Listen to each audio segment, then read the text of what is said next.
विवेक साला यहाँनिर सुतिरहेको रहेछ सुसिला खेल्दै। ओ विवेक हो तल बाख्राले बाली खाइसके जम्मै त यहाँ सुतेर बस। हौ केटा म त भुसुक्कै निदाएछु यार। अनि खेदाइदिनु पर्दैन त यार? खेताको त झन् तल तल भाग्छ।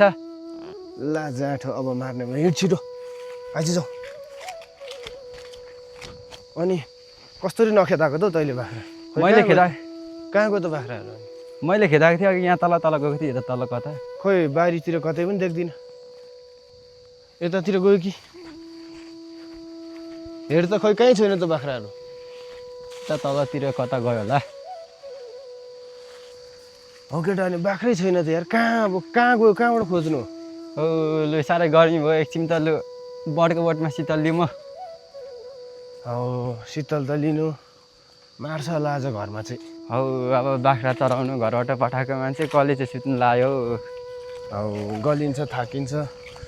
भुसुक्कै निदै गएछु नि हौ केटा। एकछिन चाहिँ बसौँ न त, मजाको हावा पनि आइरहेको छ। हौ पहिला बाउ बाजेको पालादेखि बस्ती गोठालो गर्दाखेरि बस्ने चौतारी हो, हावा चाहिँ साह्रै शीतल आउने हो।